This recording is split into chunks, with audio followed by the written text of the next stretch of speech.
Please, sir, would a pose be all right? For private use exclusively.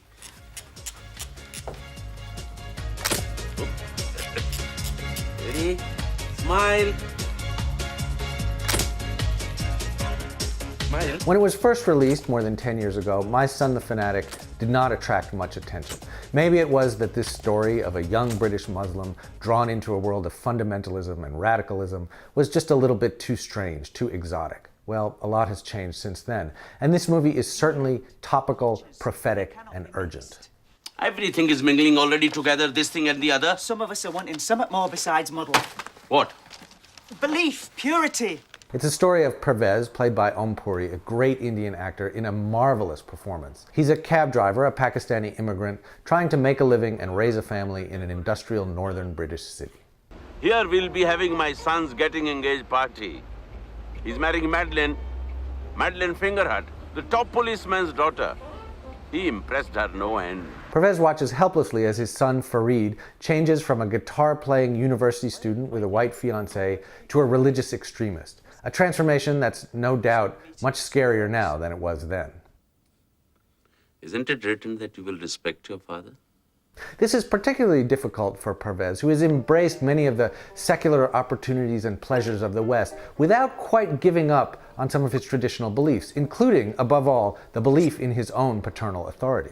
But this is one aspect of tradition that Farid, the son, unequivocally rejects. He sees his father as weak, hypocritical, and corrupted by the West. It makes me feel sick to have such a father. I never thought you were such a man.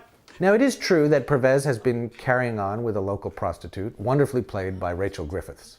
And this relationship may be the most emotionally resonant in the film, but not because the other relationships aren't genuine. And this is the screenwriter Hanif Qureshi's great insight. People can be identified by recognizable sociological categories, but each one is still a unique, complicated individual. And so, in My Son the Fanatic, we have the hot-headed religious extremist, the dogmatic and severe imam, the anxious and disappointed mother, the hard-working immigrant father, and the hooker with a heart of gold. How do you feel about things? The purpose of life, all that? How we should treat each other? Good, I think, where possible. The movie takes off from a somewhat familiar premise and develops some topical real-world themes. But Qureshi and the director Udayan Prasad are much more interested in real people and the essential messiness of human life. Remember two things. There are many ways of being a good man. And I will be at home. Will you come and see me?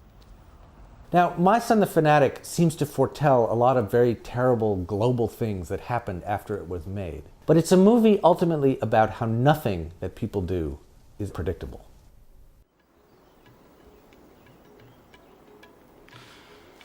What do you want?